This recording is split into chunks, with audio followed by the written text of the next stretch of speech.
Configuración electrónica.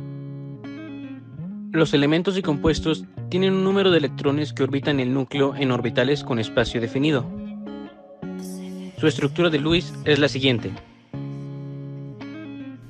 Las características de los hidrocarburos son que su polaridad, al ser alcanos, no poseen enlaces dobles ni triples, por lo que son apolares.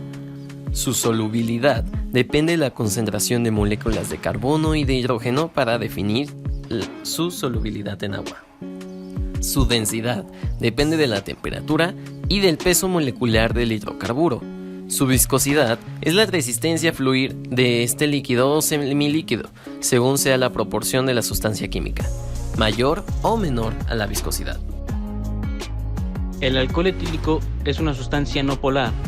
Es miscible en el agua y con una densidad de 1.36 kilogramos sobre metros cúbicos, tiene una viscosidad de 0.012 pes. El metano es una sustancia no polar, insoluble y con una densidad de 0,657 kilogramos sobre metros cúbicos. Tiene una viscosidad de 0.0002 pes. El propano es una sustancia no polar, con una solubilidad de 80 miligramos por litro, con una densidad de 1,83 kilogramos por metro cúbico, con una viscosidad de 0.2 pes. El butano es una sustancia no polar, con solubilidad de 3.25 mililitros en 100 mililitros de agua. Tiene una densidad de 2,52 kilogramos entre metro cúbico. Tiene una viscosidad de 0.0074 pes. El dióxido de carbono es no polar.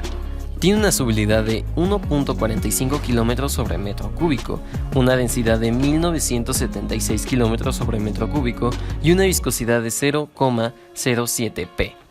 El nitrometano es polar.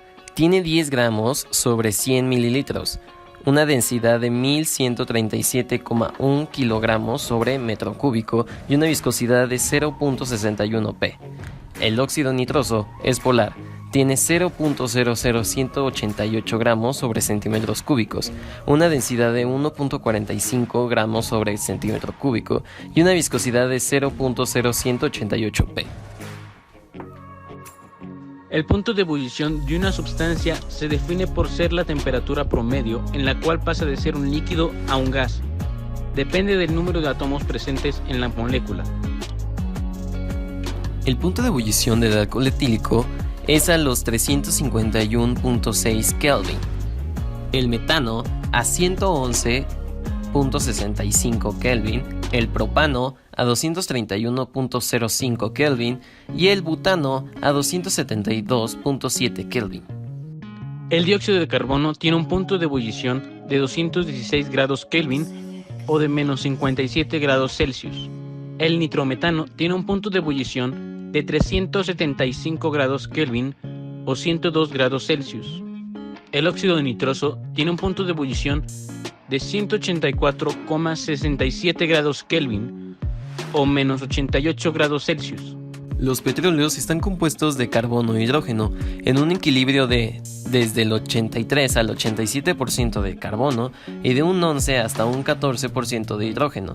Contiene compuestos orgánicos que intervienen en su composición natural, como lo hace el azufre, nitrógeno, alcoholes, mercaptamos, SO2, H2S, el agua salada, sales de cloro, sulfuro, magnesio y hierro.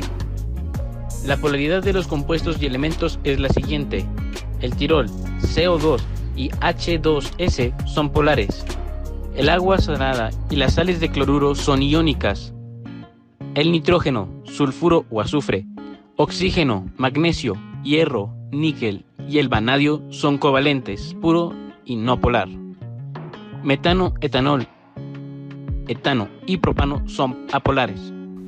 Algunos estados de agregación de los compuestos participantes es del nitrógeno, del tiol, del SO2, del H2S y del sulfuro están en estado gaseoso, mientras que el etanol está en estado líquido.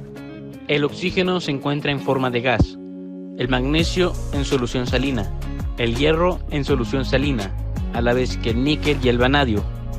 El metano, etano, propano se encuentran en forma de gas. ¿Qué método o técnica se puede utilizar para la separación de hidrocarburos del agua? La decantación es el procedimiento usado para separar una sustancia líquida de otra que no lo es, o dos líquidos indivisibles, como lo son el agua y el aceite, mediante el vertido de la sustancia más densa. Hasta ahora, el proceso de separación se hace mediante tanques donde la gravedad hace flotar el aceite y deja por debajo el agua, método que funciona parcialmente, dado que si las moléculas son grandes, la separación es completa, pero cuando queda una emulsión, con finas gotas de aceite estabilizado en agua o viceversa, la separación de estas requiere el uso de agentes químicos. Extracción. Con disolventes es la técnica de separación de un compuesto a partir de una mezcla sólida o líquida, aprovechando las diferencias de solubilidad de los componentes de la mezcla en un disolvente adecuado. Constituye una de las técnicas de separación de compuestos más utilizada en laboratorios químicos, pero es altamente contaminante. La evaporación se basa en las diferencias entre las propiedades físicas de los componentes de una mezcla, tales como lo son el punto de ebullición, la densidad, la presión de vapor, punto de fusión, solubilidad, entre otras. La destilación es un método que permite separar los distintos líquidos, gases o algunos sólidos de una mezcla. La cromatografía es el método de separación que se puede realizar con diferentes técnicas, como lo sería la cromatografía plana, en columnas, de gases, líquida, de absorción, reparto, exclusión, afinidad, de reparto iónico, entre otras. Lo que llamamos agua apta para consumo es aquella que puede ser ingerida directamente o usada para actividades mundanas sin riesgo de a la salud del usuario.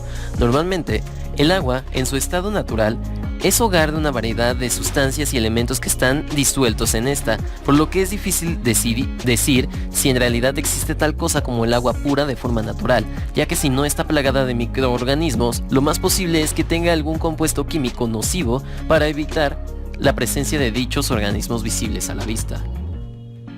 Aún con la variable cantidad de procesos para saber si el agua es pura o no, se debe de admitir que el agua pura es muy diferente del agua potable.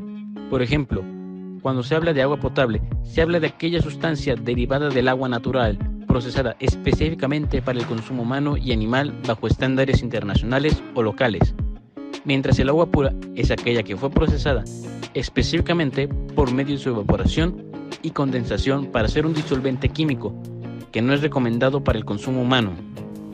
La potabilidad del agua es inversamente proporcional a la cantidad de sustancias tóxicas que se encuentran en esta, o mientras más tóxicas y cuerpos extraños en el agua, menos consumible es. Algunos métodos del tratamiento de agua contaminada se basan en la filtración, imantación, destilación, entre otros, pero los más usados en estos casos, como el anterior, son depuración física, evaporación selectiva y clorificación. El agua tiene tantos métodos de purificación como tiene contaminantes. Es la combinación de estos métodos lo que hará de la purificación del agua contaminada por los derrames de petróleo una acción viable.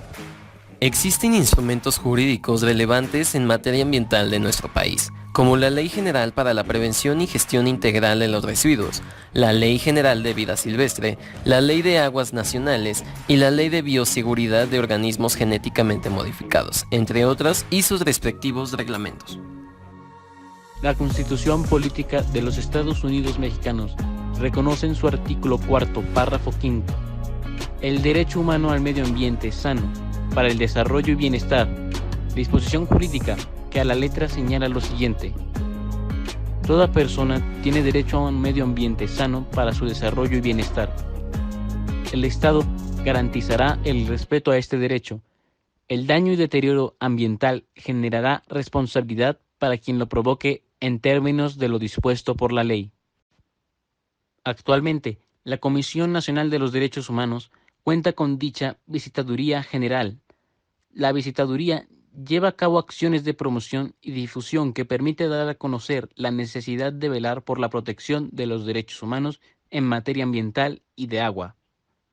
Las principales autoridades de carácter federal que se encargan de proteger y cuidar el medio ambiente en México son la Secretaría de Medio Ambiente y Recursos Naturales, que es Semarnat, la Procuraduría Federal de Protección Ambiental, Profepa, la Comisión Nacional de Áreas Naturales Protegidas, CONAMP, Institución Nacional de Ecología y Cambio Climático, INEC, y la Comisión Nacional para el Conocimiento y Uso de Biodiversidad, CONAMBio.